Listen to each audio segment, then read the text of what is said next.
Oh, we're live. We're live. We're live. We're live. We're live. We're Oh my God, we're live. live. Oh my God. Oh my God. Okay. All right. All right. Assalamu alaikum. Hey, peace. Hey, peace. I know it's been forever. It's been forever, it's been forever, ever since you guys have seen us Why you in like 5 octaves up? on our YouTube channel. But we're going to be bringing you guys a lot more content and different things that we're going to be doing. And if you have never came across, us before, but you just here for this today, you here for this conversation, never, ever, okay, seen us before. We are Rufus and Jenny Triplett, husband and wife team. We have been married 30 plus years, 33 years. What, is that hard to say or something? Can you say it more easy than that then, please? We've been married 33 years. We are best-selling authors of the book, Surviving Marriage in the 21st Century, 13 Easy Tips that can help you get to 20 years. That's because we almost survived. Yes, it's sold. Almost. It's sold over 200,000 copies. It's international, like around the world. It's taken us to different countries to speak in different places and different things like that. So with that, we have a whole line that you guys can go to our Amazon or our web store of Surviving Marriage books. And we also have a couples card game, Surviving Marriage. And that all came from just wanting to have a voice in the marriage space. So yeah, with having a voice in the marriage space and wanting to help people with their marriages. And so now we're thrown into the marriage conversation big time, right? Big time. And one of the things that we want to do with continuing the conversation, because over the 10 years we've counseled so many couples and different things, is that we want to we've pulled back from a lot of the counseling that we've done, like over 10 years, because we want to elevate conversations. We're seeing all these raggedy conversations in the marriage space. There's some raggedy conversations out there, like raggedy conversations, and elevate our conversations. You want to offend somebody up in here? The marriage space. Hey, you be calling people raggedy. I speak the truth. I said their conversation. You ain't got to be insulting people. I said their conversation was raggedy. And it is. It's raggedy conversation. We're getting, the 50-50 and the men bashing women and the women bashing men and ain't this, daddy, yada, so much of that going on, right? So we're going to elevate those conversations. Now, one of the things, and I don't want y'all all up in the chat kind of going in on me because we didn't watch the show. I'm sorry, y'all. We get really busy with traveling, and we've been married 33 years, so 90 Day Fiancé was not like on the list of shows to watch, but because we have like over 25,000 Facebook followers and 80% are Muslim, guess what comes down our timeline? Anytime you see Muslims on something, it's gonna make the timeline, right? Yes.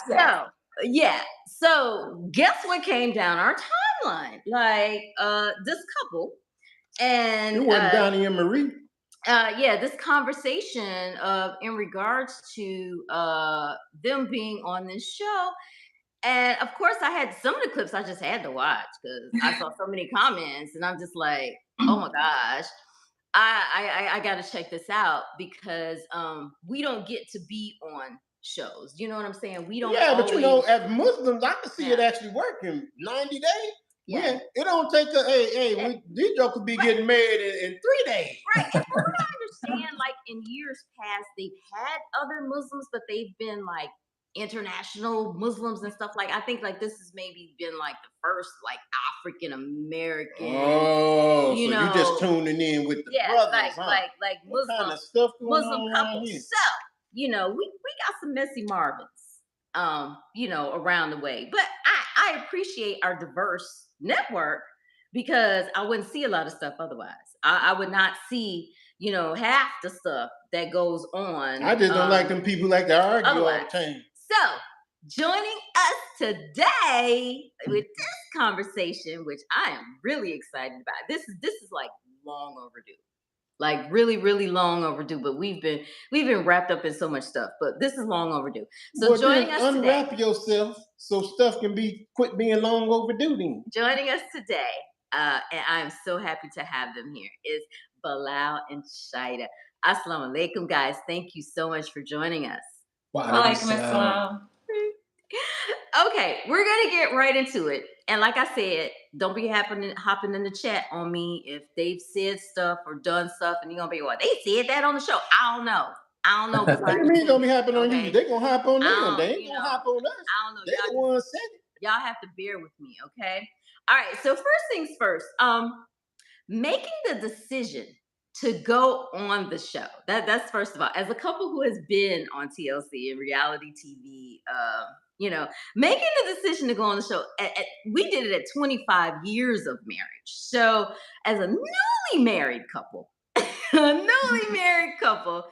was it a fun decision, a bad decision, or a calculated risk? Go ahead and answer that. You want me to answer? I think it was a calculated risk for sure. Okay. Did anyone tell you guys no? Don't do it? The decision didn't come instantly. What happened is that COVID happened and, we were apart for 2 years. So, when during the quarantine period, everyone was locked in on television watching TV. So him and I were separated. He came down to Trinidad to see me and he flew back to America in 2019. So when COVID happened in 2020, we were separated and everybody was locked on television. And that's when I started watching 90 Day Fiancé because I had nothing else to do. The country shut down, with borders closed, I can't travel. So I started to watch 90 Day Fiancé and I used to call him and say, "Babe, this is an interesting show, check it out." And he used to be traveling. He'd be like, "I'm not into reality TV, that's not my thing." So it happened, I had a year to work on him, to try to convince him that we should go on the show because I know that his lawyer, they file a K1 visa for me to come to America. Because in 2019, when he came to Trinidad, we did in the car. That's something we mentioned on the show. We did in the car, Islamic marriage. So he filed a K1 visa for me to come to America. So when I realized that the same visa is what they use on 90 Day Fiancé, a K1 visa, I was like, we are kind of like the perfect candidate to sign up for the show. We file a K1 visa. Let's try it. He was like, absolutely not. I think I waited took me a year. It was 2020 to 2021 to try to convince him. I begged him. I said, let us do it. Gotcha. Instantly. We have to work on y'all. It's you got to work on me. Leave me alone. That's what we have to work on. Yeah, because when I brought him the idea, when TLC, well, could y'all quit trying to work on people all the time then? When TLC contacted us and I brought him the idea, he was almost like Scooby Doo. He was like, I was like, heads no. You don't need to see what I do, how I do it.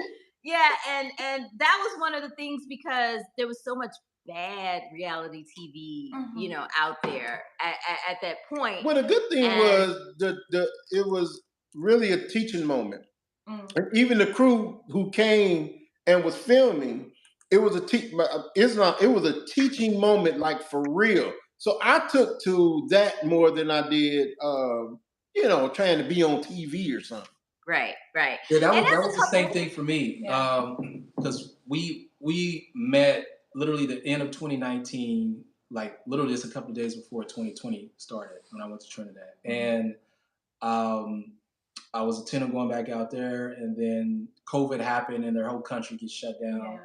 Yeah. And we do the nikah, etc. And so we were working on the K1 visa. She's working on me to do the show for a while, and I was completely like, no, not doing it. And then I started to think about because representation matters. Yes, that's one thing we talked about, and we never seen for the most part anybody who looks like us on reality TV. So we thought it could be y'all missed us or TV. Y'all period. missed us. No. Yeah, we did miss you. I'm not sorry, I'm not a reality. But we were it would be a good way to, and even on 90 Day per se, we've seen other Muslims, but we never seen two Muslims together or from the diaspora, Yeah. And so we were like, okay, that might be a good thing to show that, actually practicing Muslims and, that whole aspect. So, yeah. So she she got her way. Hey, as long as we look at it as teachable moments, dawa, in my opinion, like if I'm just doing it just to do it, I can't do that, right? So it has to be meaningful if I'm going to put myself out there, and I know it's got to count with Allah. So I got to make sure that I'm good to go for my next life. There you go. I'm such a private person, so just the idea of like being in front and showing all this, like, I'd rather be under the radar like all day, every day. Got But you. Bruh, Got for you. real. it was And definitely a lot of that we were until, and I'm going way off, but I need to get into the next question. But we were until we got like our ebony honor. We were like way under the radar. When we got that ebony honor, certain things put you in the spotlight, right? All right. So as a couple that has appeared on reality TV, we know a lot of things are edited for storyline. But you know, a lot of things is hyped up. Hey, y'all need to do this a little bit bigger. Yeah, and or hype for the show, and we know that. But we had control. I'll be telling y'all better get off my back. I'm gonna do it how I do it. We had control over a lot of our story. There were a few things that popped up, like, huh? What happened there? But anyway, we had control over a lot of our story. So how much control? How much control did you guys have? And we had them go out and feed us. They had to go the runny dude. He had to go and figure out whatever he was. He had to go get me some halal food, right? Like I don't know where. Well, you better look it up. But Google is your friend. How much control did you guys have over your story? We had control over our food. Yeah, for sure.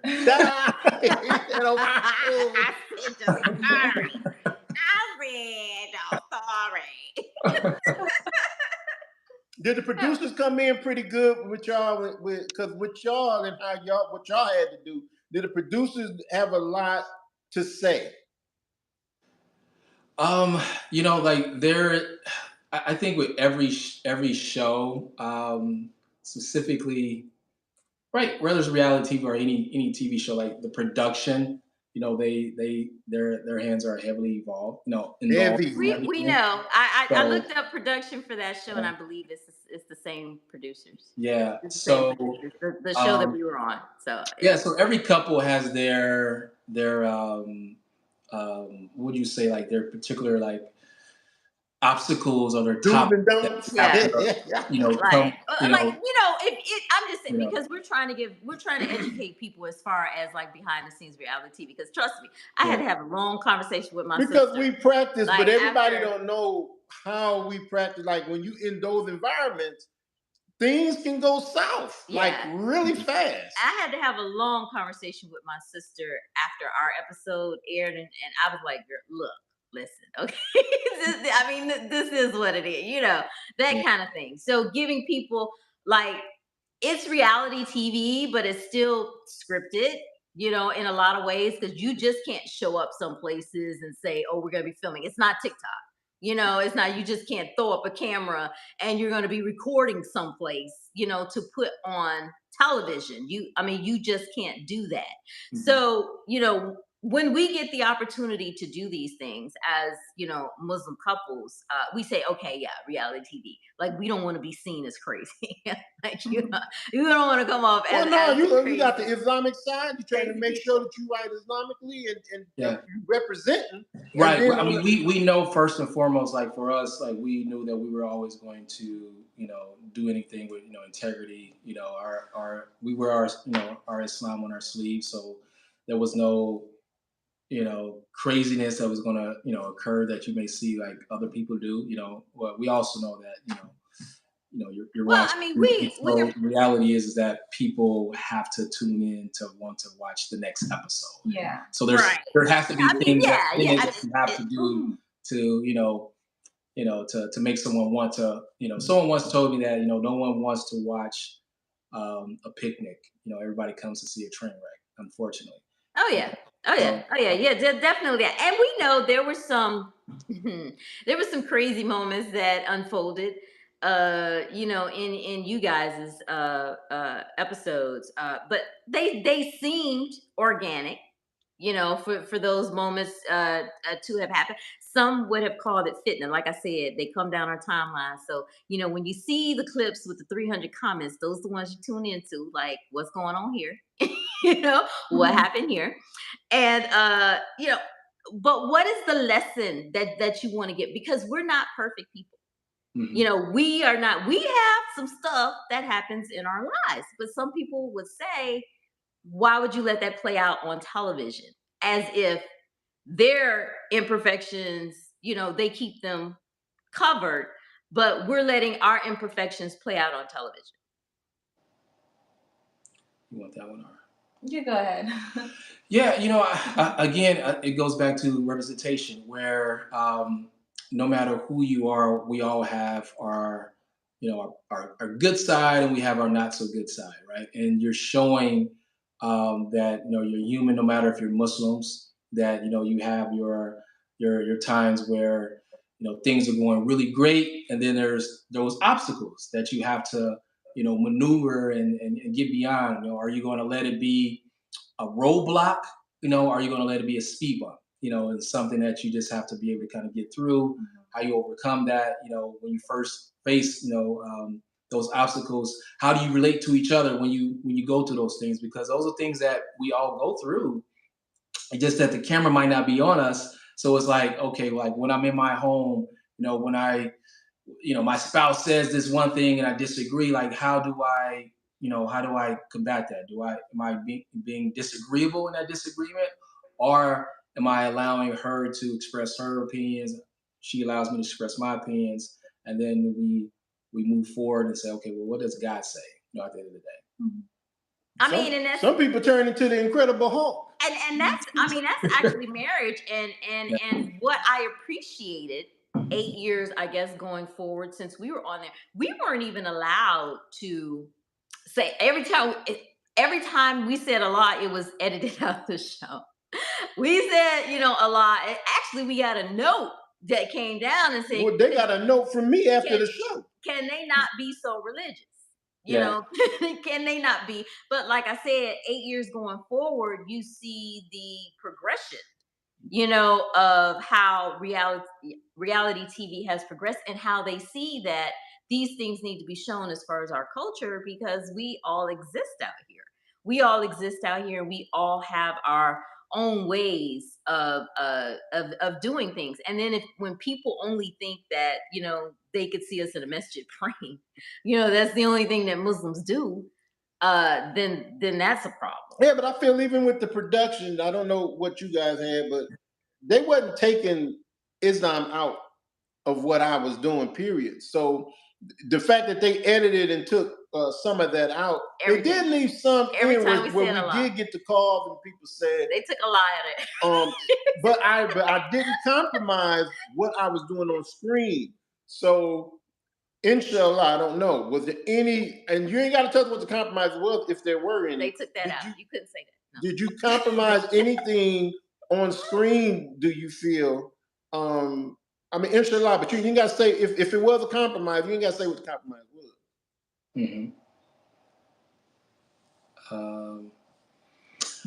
I don't like I said, for us, like for me, like we were very heavy with, like, this is who we are for our Islamic background and everything like that. And obviously, I think without going too much into the NDA type stuff, that like there is a lot that gets filmed, and you're only on a show for a little bit, because you're there with a whole bunch of other couples. So you might so much they could show of you. Yeah. You might film 12-hour worth of stuff, and only 5 minutes goes. Not even so much. Like 3 minutes goes on television. Yeah. So, okay, so I got one for you then. So, because that same, I know what you're talking about. So it was like some of the stuff, man, I hope they show this, because some of the stuff that I knew that they weren't going to show, because it was so much, Allahu Akbar and that type of thing. So I knew they wasn't going to push that too much. Is it things that you wish that they showed that they actually showed? Yes, like I wish they showed me painting my nails and doing, little airy fairy stuff like that. But I realized that those things are nobody's gonna watch me paint my nails. That's boring for television. Oh, let me show you how I style my hijab. Oh, yeah, but that's kind of boring. Oh, let me show you how I could do some nice poses. Yeah, that's kind of boring. But we had a lot but we had some really great like things that unfortunately you all didn't get a chance to see. You know, I can't go into detail about what. No, alhamdulillah. Okay, yeah, Yeah, that it was a extra lot of filming things that got cut. Yeah. Understood. Yeah, we had a cool scene too that we really wish people could. It would have been hilarious, even more hilarious than the cake scene. I was cool because he got the imam on there at the end. I was cool. Yeah, but that one scene we did, the imam got it in for us. Like when they cut out us saying, the imam got it in for us. They still cut. He still cut the stuff out. Okay. Well, all right. You know, over the past 10 years, and you guys was all, watching 90 Day Fiancé during COVID, we were counseling couples she was, not me. We were counseling so many couples trying to keep their marriages together, stay married, while y'all was up here trying to get married. We trying to help people, to stay married. And I did my best. 33 years of marriage, we know a little something about a little something. The first girl, year, it's not up in this head. Don't be a little nothing. The first year of marriage and marriage being hell. Like our first year, we don't sugarcoat it. Our first year of marriage was hell. Unadulterated, whatever kind of word you want to use. We tell people I was ready to go. Oh my God, like hell. And we started keeping our own stats because when you talk to so many people, that's really like a focus group. So every time people would come to us for counseling, we would say, did you guys have premarital counseling? 99.9% of the couples we counseled did not have premarital counseling. Mm-hmm. So did you guys know what's coming? Did you guys have premarital counseling? Yeah, I'm an imam. Okay, I hear yeah and I hear no. No, so yeah, so same page. Yeah, I'm an imam, and so before I marry anybody, that's a prerequisite. But they have to go. But they say you cannot really counsel yourself, Let me finish. So she probably is having a little bit of memory loss, but we definitely have premarital counseling. My best friend married us, and he gave us. We had a couple of counseling sessions, premarital counseling sessions. That was like 5 minutes. Baby, we had 3 sessions. A premarital. 5 minutes. 5 minutes. Hold on. Hey sis, I'm listening to the sis at this point because I'm hearing this 5 minutes right here. I want to hear what she got to say. Yeah. So I don't know how she got 5 minutes, but I know. Come on, Shaeeda. Come on. That makes me think that she wasn't even paying attention to anything. It's okay, but I gotta hear it. I gotta hear it. When you guys say premarital counseling, I'm looking at the you 2 people come together and say, okay, this is premarital counseling. This is structured. I'm not talking about just you're talking to a friend and he just giving you some advice on marriage. I don't consider that premarital counseling. So we looking at it, we see it from 2 different angles here. That's not the same. We literally said we're having premarital counseling. It was structured because literally that was the title of.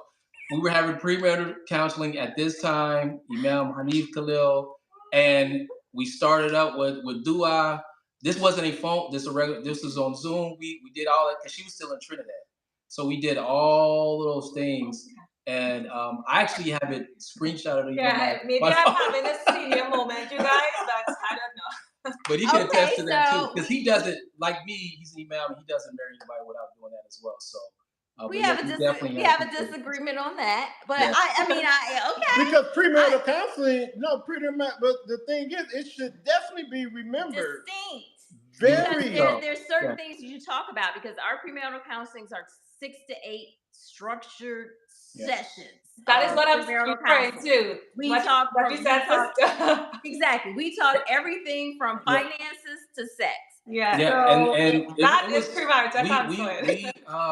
We again, it was very structured. He did an amazing job, and it's a shame that you don't remember that. But because I know me personally, I do the exact same thing. It's not 6 or 8, but it's we go in detail about stuff, and we we did that. We talked about a lot of different things. Shaeeda said he said you got a screenshot.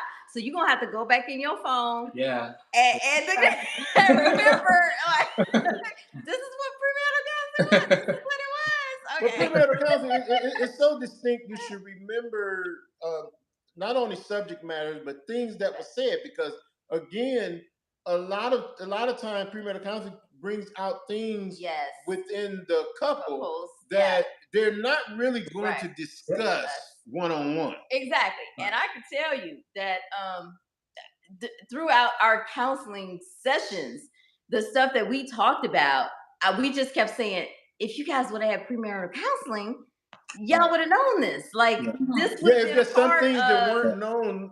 Yeah, we definitely had it, and also we had it even also indirectly before that. Just from me, like I would ask her questions, like I literally, because I do it all the time with other individuals. I would go into those nitty gritty conversations where she just think we're just having a regular conversation, but I'm literally but you realize that you can't be the one administering the premarital counseling. I'm just saying, is that fair to her? Because you just said something like, I'm asking her something and she don't even realize, like you're under counseling her, like you're not even giving her it's not from the open conversation.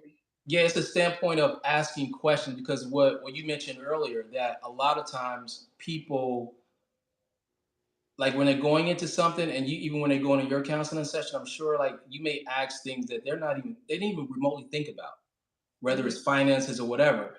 And so I'm asking those questions, but then typically she'll ask me the same questions after I ask her, so. But I'm not saying we went through, I'm ministering in the counseling session. I'm just asking her certain things to get to know her better, and knowing her from when the situation may come up. Yeah. So, but I'm saying, but we did have our pre-marriage counseling. I'm just saying outside of that. Everybody got their own questions. I'm waiting on Shaeeda with the screenshot. Send it to me, girl. No comment.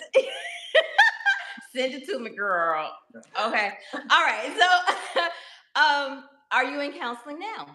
We have been, I think we put ourselves out in public where we were still getting to know each other, like on television. We were literally, and we have never spent much time with each other, only 7 days. So when we started to film, the moment I came to America, that's when we started to film. There was no, like prepping. So we start immediately. So I was still getting to know Bilal. And that was like over a year and a half ago. No, I got to know him way better. He was not getting to know me. So I think we kind of put our life out there on the big screen, and people were seeing, we butting heads because we were just a new couple getting to know each other, realistically getting to know each other.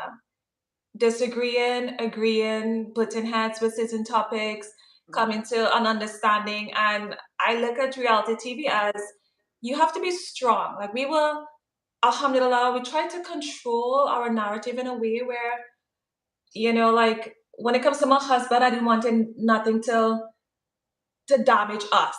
We will have our disagreements like regular people, but it was not on the scale where it's going to break us. I look for solutions. So whatever disagreement we had on television and that played off, we were able to come to solutions, like, oh, I want a baby. No, you don't want to have a baby. And after you guys saw on television, oh, he wants a baby.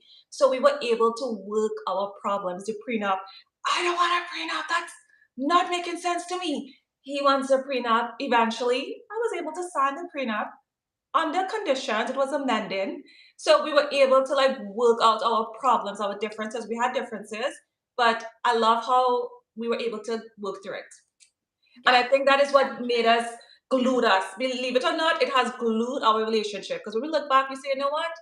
We weren't seeing eye to eye, but we handled it like mature adults. We didn't attack each other or bring each other down. We disagreed. Even when he was disagreeing with me, he never disrespected me. He said, no, So I felt like we were able to overcome that as a couple. And I'm thankful, like we're on such a better page when it comes to everything.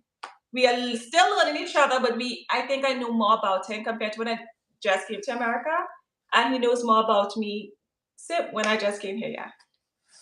So what has been the biggest acclamation, because we married really young, 21 years old. We never Wow. this is before we were even Muslim, right?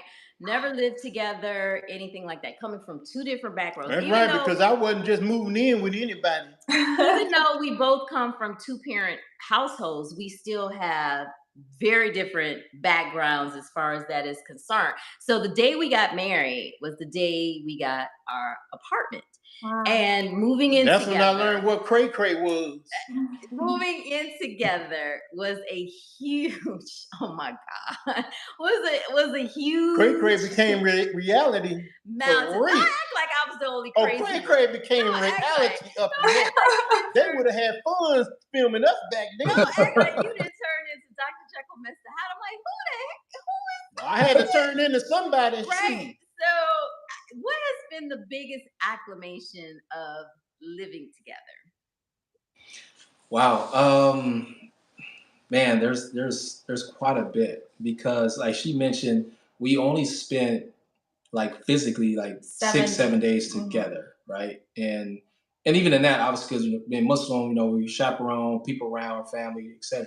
So like the actual like getting to know, all those different things of that you try to do like when you courting someone, etc. So the next time you see each other physically, like you got cameras all in your face, etc. So it was a lot of like that getting to know, and the fact that one, you're talking about two people from two completely different cultures, different countries, so everything you guys just said, well, we got, we have that, but then you also have different country, like even just random things like, like they drive on the opposite side of the road versus here, like not knowing how to drive here yet. Where I have to take you everywhere because you're not accustomed to driving on this side of the street. Like I never had to do that with somebody that I was interested in talking to. So all of those things, which made it a little difficult sometimes for me, because I have to be like, I need to be doing this, but I'm trying to take you this, So all of that to again, different home, even from, I think like the core of our religion is always still the same, but sometimes there's different things of like, just culturally speaking of how somebody may practice Islam versus how we may practice, etc. Wow, that is a that is a big thing. I think like right now, we're not gonna get into the dowry conversation, but if you go to our Facebook page and scroll back maybe a few weeks or whatever, I had a little bit of time, so I dropped some dowry. Wait a minute, before you get into that, let me ask this real quick. Since we're talking about getting to know each other in the beginning, tell me this. Now y'all got the either one of y'all. And you ain't got to say what it was. Again, I'm not about all of that. Say y'all getting to know each other. Y'all got these cameras in front of y'all. You say, well, that was ignorant, but I'm going to let that slide because he probably said this for the camera. So I'm going to let that one go. Oh, I have many moments for me. Because sometimes, like when I hit him in his head, remember that? I saw that clip. I think I saw that clip. And he said, that was something that, keep your hands to yourself. Yes, that was something he said up front. Go ahead and tell it. Yeah, that one, like, because that was said up front because, like before we even do the show, I was like, like, I don't like how. Okay, so I have a pet peeve, like, of like some of these shows, how unfortunately the men are portrayed, specifically the black men, right? They're either, talked down to, or they like some simps, so to speak. So I'm like, spineless. Yeah, and so I'm like, like don't do something like that. Like hit person, throw a drink in a person's face, like that's not cool, right? Like don't disrespect don't disrespect his manhood. Don't put down some ground rules, right? So with that being said, and she did that, were you surprised at his reaction? What did you think his reaction was going to be? Well, here's the thing: when she did it, I was kind of like, "Oh snap, no, she didn't." But I was joking with her. Unfortunately, like I said, some things don't get shown all the time. So, and I was actually like saying something from a movie. Like if you guys ever watch Players Club, when he's like, y'all was having out about it. Y'all Yeah. having So out-of-body moments. I Like, always, I'm a Anthony, I'm a chronic movie goer, so I'm always throwing out lines or You something like, can't if you be know, you me. can catch it, but if you don't, because I have to be serious, I can't be joking because they won't use it. So I was like, okay, like there's scene on Players Club where it says like, put your hands, on the hood, and, well, how does he say? He's like, watch your tone. watch your tone, keep your hands where I can see it, right? So I was like, keep your hands to yourself and watch your tone, but it kind of went over a lot of people's head. But then she hit me again. I was like, okay, all right, chill out, And right. then, Well, actually, like I said, that was one of them clips that came down the timeline.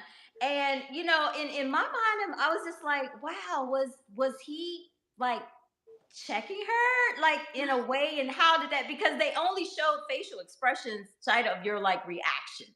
So my thing was like, how did you really think he was going to react with that? Like you lost your mind Knowing that the camera was on, because if he would have hit you back, that would have been I was trying to get under his skin, right? So I kind of hit him one time and he kind of ignored it. The second time he gave me a warning and I did it a third time. yeah, she hit me more times than actually was shown. So I was like, I'm going to get under his skin, because I didn't like how he told me on camera, there's a booger in my nose. I was like, babe, you said that? I'm going to be so embarrassed, right? So when he said that to me, I said, oh, I'm throwing shots. I have to get him back. Now, bear in mind, this is like the second day since I've been in America, right? Literally the second day. So I think I did it 3 times. Can I hit you? She got a little strength to her too. I was like, so with his action, it wasn't no baby tap, huh? Everybody's like, it's just a baby towel. I felt hurt when he reacted. Like when he pulled aside of the road, I felt like I was like a spoiled child. It's like, he didn't do that, how dare him, Yeah. And I mean, I had to pull over because I said I'll pull over if you hit me again. Pull it over. So she was like, let me test you. And I was like, I can't be made a liar. So. Oh my gosh. Oh my God. Now I know better though. Shaeeda, I saw the clip where you thought you said you thought marriage was like a fairy tale. I clearly said, oh, bless her heart. Bless her little heart. Was that just for the camera, or did you really know? But hold on. She thought fairy like a fairy tale, whatever. Oh no, he quickly cut her off and he said, no, that's a myth, baby. That's it. No. I don't know where you coming in from, but he dispelled that myth. So I want to give you the opportunity, because once again we only get the facial expressions and everything. So I want to get the response actually. Why do you think marriage is, even in these days and times, why do you think marriage is a fairy tale? I think it's like, I'm an English major, so I think I was reading all those Mills and Booms books back in the days in 1990s, and reading all these romances. I like to read little romance novels. Romanticism. Yeah, I was hooked on Jane Austen, Pride and Prejudice, Sense and Sensibility. I was hooked on books like, finding. So I used to dream about marriage as a fairy tale, literally thinking marriage is going to be a fairy tale. And when I read it, and I said, pretend I'm Jane Austen's character, I'm thinking, oh, this is how my husband is going to be. I really was naive, literally thinking it was going to be a fairy tale. Like, he's going to sweep you off your feet. Yes, I think, Bilal and I would have ride out into the sunset, and, everything was going to be perfect. I really thought it was going to be like. Did you grow up in a 2-parent household? 1-parent household. Oh, okay. Yeah, I mean, not to say no, here or there as far as that is concerned. Well, I'm just saying an example of marriage. Yeah, right. But when I heard that, like I said, I had to say, bless her heart. Bless her heart. Did you have an uncle and aunt that you would go over their house and see how their marriage was? Yes, I did, but they were not the perfect example, Well, I mean, though her mom and dad split, but her mother remarried and her father remarried. So she's seen. Yes, my mom. I should say my mom. So you've seen arguments. Yeah. My mom remarried. Yes, I she's 1-parent household, referring to my biological parents, but my mom did remarry, and she has a husband. And like my mom and her current husband, they're more peaceful, very peaceful. He's not the type that fights back or fires back. My mom She does whatever she wants, but my stepdad is so like a very, very peaceful person. He's never been, I've never heard the word no that came out of his mouth, you know. He always so peaceful. So I really thought marriage is going to be a fairy tale. And I always thought like when you have a husband, you would Hey, never bro. the term no. Hey, bro, you got that example. You got to bring her back to that example But right there, partner. You know, here's a funny thing though. That even like we were getting to know each other, like when she was in Trinidad and all that, she used to talk about like so much about like the qualities she wanted in a man and a husband. And one of the, the main things for her, besides obviously Islam and, someone with good character, etc. But she didn't want somebody who she can run over. Mm-mm. Like she wanted somebody Hey, so you was like, da-da! yeah, who she couldn't run over, right? And so it's so funny because, and I would hear that from a lot of women, like you're attracted to people who are a guy who you just can't run over, and like you want a manly man, and but then when you don't always get your way, then it's like, so it's so funny. Yeah, it's like, wait a minute. This revert back to what she saw. Yeah. But I want to ask her though about the fairy tale, because we're talking about Muslim marriages here. So you didn't know like the scope of maybe the divorce rate with Muslim marriages, or like, because trust me, before we wrote this book and people started asking us to come different places and different things like that, we were in our own cocoon. We didn't write this book till we were like 20, 23 years. 23 well, I didn't know years everybody was having all them problems. I should have been out in the community. Yeah, 23 years married, because the book is 10 years old this month. So 23 wow. years married before we wrote the book. Because trust me, we couldn't have gave nobody no good advice some years. No, you asked me in 5 years into my marriage, you asked me anything. I said, leave, get out. We surprised that all these people out here got all this advice and stuff. We're like, ooh, baby. Run, brother, run.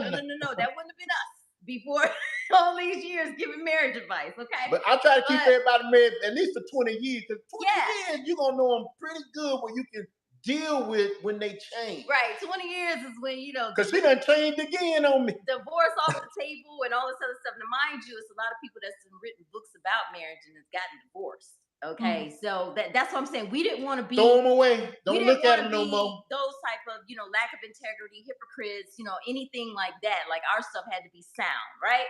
So when we got out of this bubble, once we wrote this book and started going into different communities regarding marriage, oh my freaking goodness, we didn't know it was so bad, like in the Muslim communities. And trust me, over 10 years, we've heard a lot of stuff that we didn't care to hear, that we didn't want to know. That that thing when the Holy Prophet said, the Holy Prophet didn't say that. But the saying whoever said it, when you throw somebody said it. If you throw all your problems in a pile and see what everybody else is dealing with, you quickly pull yours back. I was like, deuces, y'all be good. Because trust me, it's some people that's dealing with some stuff. Like, I thought I was dealing with her. Another brother was dealing with her. We could write a whole nother book on a lot of the stuff that we have heard. So I guess being in Trinidad and being an English major and writing a book and reading the books and all that things, you didn't realize like the climate,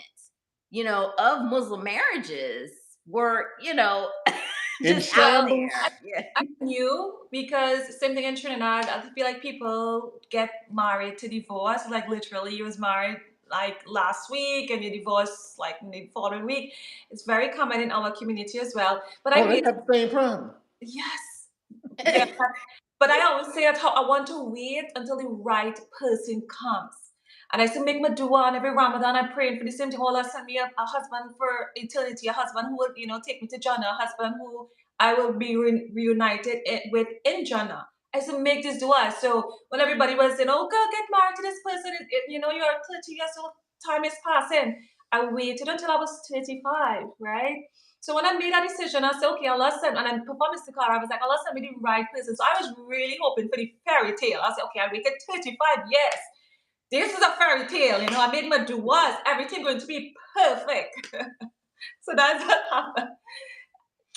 Yeah, I think, not to speak for you, that I think she kind of knew maybe a little bit, but because she's never been married before, never been any type of long relationship, like so that's what I mean. We had a lot to like overcome, beyond just living in a whole nother country. It's like Bilal living with a whole came nother, from marriage, and I didn't come from marriage. Right. So living with a whole nother person, outside of her parents' home now. So we had a lot of challenges.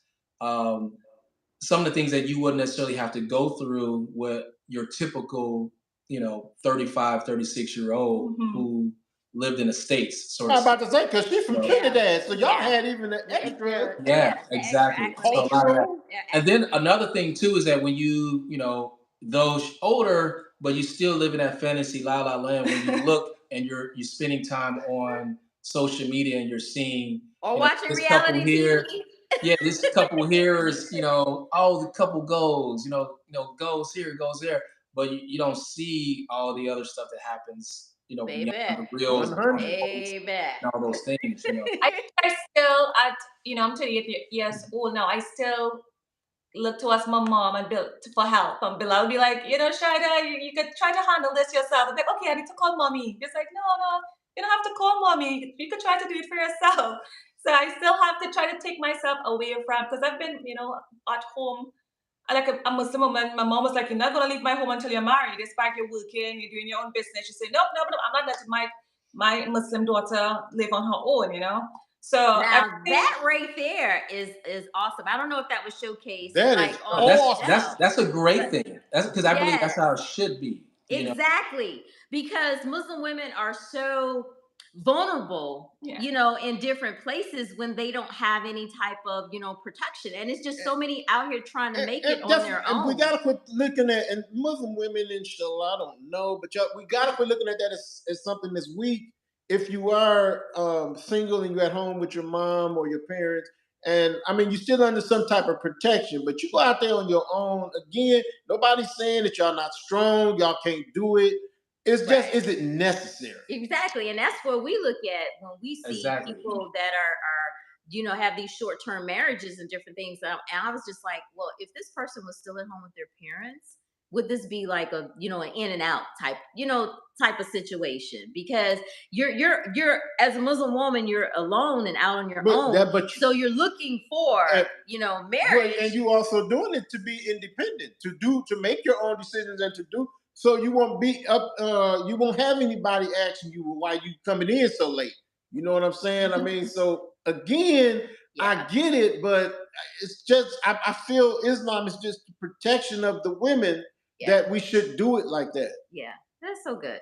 Okay, we're gonna talk briefly about this because I don't know. I know it's just recent and you guys are just dealing with If you can. Some people can't. I have to remember that. Just recently, you guys are just dealing with this, but also during our first year of marriage, we suffered a miscarriage. Oh. So, during our very first year of marriage, it was the first time. I've seen him cry a few times, but the first time. Who cried? I shed a tear? That I actually Where saw that tear come from? My husband cry. And it was something that we had to work through. Hey, Allah, boy, when Allah, Muslim or not, Allah gives everybody. I mean, if you ever experienced a miscarriage, I'm saying Allah, if that connection is, I think that's when I really first felt my connection with Allah, a higher power. I wasn't Muslim yet, but it really was just like a connection that I developed with Allah at that time. And that's some powerful stuff. So I see when I'm studying Islam, where if you don't have that faith, and those who have the faith, when something like that happens, you better off because you're remembering a lot. Yeah, and it was, I can't say thankfully, but it happened how it happened. But it was early on. I was only 9 weeks, and the baby wasn't fully developed. I was 9 weeks, but the baby was only like 6 weeks. So it was, it was gonna be, it was gonna happen regardless whenever, it was to happen. So we give our condolences on that. We know you guys are having to, go through that, but you're also having to go through that, and it's something that definitely strengthened, our marriage. So, how it'll strengthen you for about a year, but then the kids, the Dr. Jekyll came back out. Stop Shoot. Yeah. So, how are you guys, dealing with that? It was really hard at first because then, I want to become a mom. That's something that's always been on my list, to be a mom one day. I love children, like love babies. I'm the number one auntie to my sister's kids. I'm like Auntie Shy, love the babies too much. I always watching babies on social media, Instagram. It brings me so much joy. So I always love children. So when that happened, it was a blow. It was really difficult. I try not to think about it too much because I put my trust and faith in Allah. It's like, Allah, you give life and you take life and you're the best of planners. And that is how I'm able to cope. I just hold on to God, even when I'm praying, asking Allah to bless my womb again soon, all these things. It was really, really hard. And I have the whole age factor that's against me, 38 years Yeah. old. Most people Yeah. want miscarriages. A lot of them were young, like my mom. A lot of people suffered miscarriages. It happened when in their 20s. But now I'm dealing with what we call it, advanced maternal age at 38. So Allah knows best. I'm just hoping for the best next time. Yeah. Oh, don't even worry about it, sis. Keep making duas. I'll start making duas for you. We got y'all. We got y'all. They just had a baby at 40 something, 43 somewhere. Janet was 50. But even that, I'm saying, and perfectly fine. So again, put your faith in Allah. I got your duas coming. I want to hear from Bilal because we don't always get to hear the male part. And he cried just like I did. He ain't He did cry. He did cry. Hey, the brother ain't. Hey, I know that feeling, so you can't help. But did y'all know what the sex was? No. It was very early, like yours. Okay. Yeah. Very early, like that. Yeah. Yeah, I think we had somebody in the chat say something about that. Let me see what they said. They said it's a very hard experience. We lost one during our first year, also at 19 weeks. Yeah, see, that is even further. Hey, the brother, any brother, that's a connection. I'm telling y'all, that's just an unreal. That's an connection. And just for the people who follow us know that we also, we lost our oldest 6 years ago. He was 27. So that, 2 children, you don't really think about the one, like the child, because it was something that wasn't birthed that you didn't, take care of. No, but he took it for a reason, though. See, but that's actually 2 I don't children. get into all that no more. Yeah, but that's actually 2 children for us. And there's a hadith on that. So, there's preparation, they're going to prepare. So mama, they got you. They got you, okay? So mama, they got you. Solace, that because it was definitely very difficult. I mean, we still have our moments. Oh yeah, bro. And they ain't going nowhere, bro. So y'all just strap in and hold on to your faith. Yeah, it definitely has helped us grow closer together. Oh yeah. Yes. Even more so, closer to. Yes. We have. I said to him, I said, it has strengthened our relationship. Like. Oh yeah. Yes. Yes. Alhamdulillah. That is. So what Allah may have wanted to happen, that may be part of it. Exactly. Again, because it shows strength in us. Mm-hmm. Yeah. So. All right, so not to mess up Shaida's makeup anymore. All right, I hear that. I don't know why you doing the Michael Jackson. Want to be starting something up in here in the first place. We gonna flip it a little bit and say, go to. So what's been the biggest opportunity? People always say, don't go on these shows. This ain't for us. TV, da da da. They don't want to show Muslims and Muslims right. So. What has been the biggest opportunity that has come from being on the show? I think it's just the fans, like the fans could take you on a whole other level that you have no idea you could even go to. Just like, for instance, I told my husband one of the best moments for me is walking through Harlem. We went to Malcolm's Masjid to do Juma on a Friday. To where? Walking through Masjid in Harlem. No, walking through where? Harlem. Okay. Yeah. I thought you said Holland. Okay, but Harlem. Okay. If you talk about her accent one more time, talk about her accent again. I just asked her to repeat he probably didn't ask her to repeat several things. So, oh no, that brother used to it by now. So it was just like going to Harlem on a Friday, and we went in Malcolm X Masjid, And Harlem, people before like, oh, that's be careful, crime, Yeah. etc. My husband and I was We like, love that part of Harlem. A lot yeah, of culture. Yeah. we went there, and oh my God, it was like the best moment of my life. They Girl. welcome us. We were walking through the streets of Harlem, and we were feeling like we were not ordinary people, and we were feeling like, okay, are we superstars?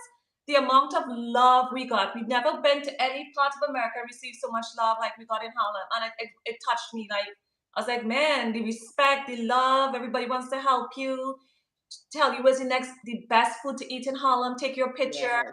Just want to make sure you're safe. And I was like, man, like these people are like, wow. And that Tell is me, what y'all I went to like. the fish market. Y'all went to the fish market? We went to the market, yeah. Yes. Yeah, Yes.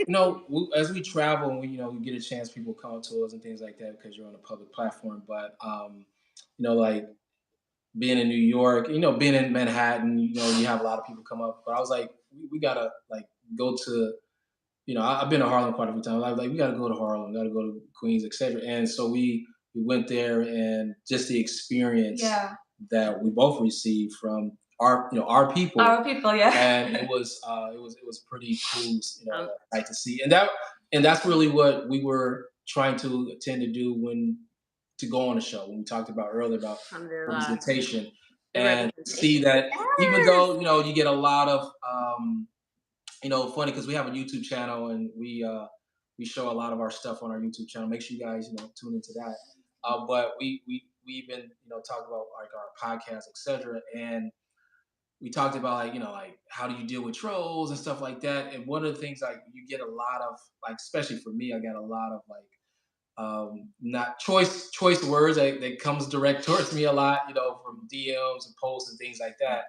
But every time, every single time that we actually met somebody, people had nothing but positive things to say, and realize that usually the people who have, the haters, so to speak, those are the ones that really say stuff online, but behind the LED really genuine people, like, they're the ones Yeah. that really don't comment as much, and those are the really just they love your authenticity, they love just like how you represent, how you carry yourself, and so many wonderful, great comments that we both received. I received personally as well, and she received. So that was my changing point when we went to Harlem, and you realize you have a responsibility to yourself, to your dean, to your people. And it's like, man, that took me to a whole other level. Yeah. Well, good, but no, Emma. Look, the only advice I can give any of us is to represent Islam no matter what. So if anything, we've turned down plenty. We turned down plenty of money. Yeah. It's not about money, that type of thing. It's like I told y'all before. I can do a teaching moment, or I can represent Islam. Yeah. Yeah. As long as you do that, whether it's a scholar looking at you, or whether somebody who don't even know Islam is looking at you, you should be good on both sides. Is what I tell people Islam is doing. But I look back at it and I say, like, you can't please everybody as far as Islam is concerned, because we're so here, like with Islam. Well, we so divided. But let's see what it is. The people that you do like saying being recognized on the street, like after our TLC, and they still run us in marathons. Like through COVID, we were getting like all these followers and stuff. Like, what the heck is going on? They were running our stuff in marathons. Yeah. So TLC, y'all, they gonna always be running. If it was good, they would always be running our stuff. You're like, geez, But anyway, we were on the streets in Chinatown in San Francisco. And there was this white couple that came up to us. They were arguing. We didn't know what they were talking about. We were actually taking like a selfie, a picture, or whatever. And she was like, and I ain't got nothing against white people. So again, not at all. But I'm just saying they fans too. That was a shock. She's like, no, that's still, I know that's it. They going back and forth. Like, what are they talking about? So she turned around like, no, I'm gonna go ask. No, she turned around. She said, didn't I see you guys on TLC? Hey, and we were like, I'm trying to tell y'all. Hey, that was totally unexpected. But again, years after this thing, and it's impacting or influencing someone who looks at it, like I said, Muslim or non-Muslim, because that was a trip for me.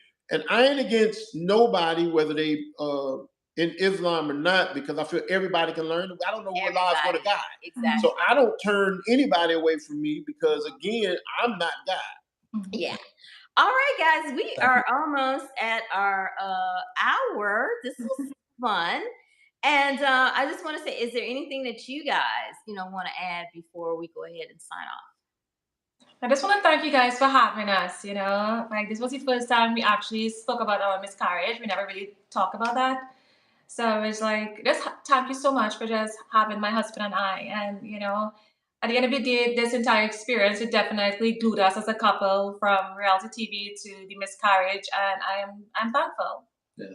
Yeah, Hey, well, we all in the same. You in the same group with us now, sis. Yeah, well, I wanted to come from that sister because I know there's probably, there's some people that could speak on it, but just speaking on it to let you know that you're not alone. Like that happened to us.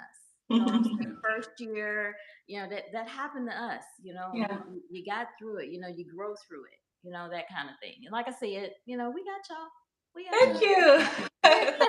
Yeah, I want to thank you guys as well. We really appreciate it, and thank you to all the the supporting fans that has been out there as well too. We really appreciate you guys, and we get a chance to meet a really diverse community of people who come up to us all the time from different ethnicities and religious backgrounds, etc., and social, economic status, etc. And everyone has always been very pleasant and supportive. We thank you as well too. Let me make sure we have no questions in the chat. Hold up. Let me see. I know I saw something else. They're talking about your miscarriage, boo. They said, mashallah, the faith in Allah is what gets you through those hard times. My husband was amazing. She's talking about the sister that had hers. Her husband was amazing in helping us get her through hers. Mine too. Yes. Yeah, we got to be supportive, man. We got to back off because it ain't our bodies that went through it. So we kind of got to back off so we know that. So inshallah, anybody else going through it, hey, bruh, we got our feelings, but back off. Okay. So we wish, I ain't gonna ask y'all what y'all got coming up. They got NDAs. They got NDAs. I watch the NBA too. Okay. But we ain't gonna ask y'all about all of that, but y'all got our number. Yeah, be on the lookout. We again stay tuned into our YouTube channel. We post on a weekly basis, and so yeah. And y'all doing the podcast. But we got some fun stuff. He said we're doing a podcast. Yep, we got podcasts. All right, inshallah. All right, guys, this has been. We hope we covered some things that you guys haven't seen elsewhere. Like I said, I ain't get a chance to see the show, so I don't know what else, all of what they covered. If you say that one more time, they ain't see your show either. They ain't see your show either. If y'all ain't seen our show, it's on our YouTube channel. Binge watching. Go binge it. Okay. But anywho, this has been so wonderful. I've been wanting to do this for a minute, and we finally got time and in a position to be able to do it. So give love and support, guys. We are all on a journey as far as Muslims, as far as Islam is concerned. So hey, it is what it is. We got to give ourselves 99 excuses. I ain't giving you but one. Anywho, that's you. All right, y'all have a good one. Thanks. All right.